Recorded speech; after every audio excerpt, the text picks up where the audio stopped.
ओ महादेव भोलेनाथ शंभु, जिनकर नाम से कांपे काल, ओ हवे हमार महाकाल। ओ जटा में गंगा बहत बा, ओ डमरू के नद गूंजत बा, ओ त्रिनेत्र के ज्वाला जगत बा। हर हर महादेव, हर हर महादेव, हर महादेव। काल के भी काल महादेव हमार, त्रिनेत्र खुल जाव कांपे संसार। जटा में गंगा गले नाग धरे, डमरू बजत ब्रह्मांड डरे। हर महादेव बम बम भोले, हर महादेव बम बम भोले।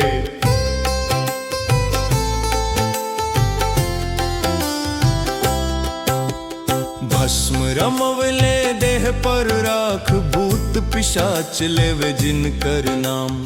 कैलाशपति जग के स्वामी, एक इशारा पर रुक जाला तूफान। काल के भी काल महादेव हमार, त्रिनेत्र खुल जाव कांपे संसार। जटा में गंगा गले नाग धरे, डमरू बजत ब्रह्मांड डरे। हर महादेव बम बम भोले, हर महादेव बम बम भोले।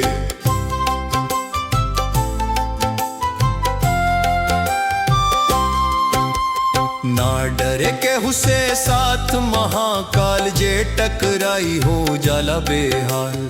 नंदी सवारी तीसर आंख, खुलते ही जल जाला हर अंधियार।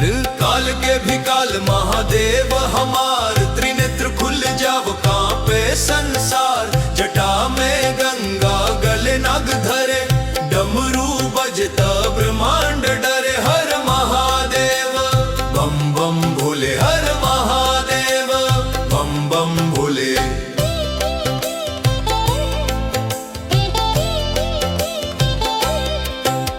नीलकंठ नाम विष पी गईले, दुनिया बचावे खातिर जी गईले।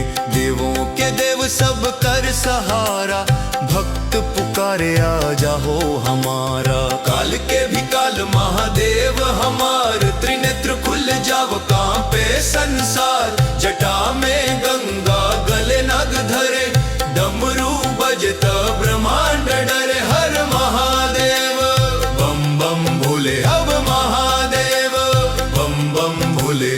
जब जब बड़े अंधियार धरती पर, महाकाल करेलन तांडव जबर।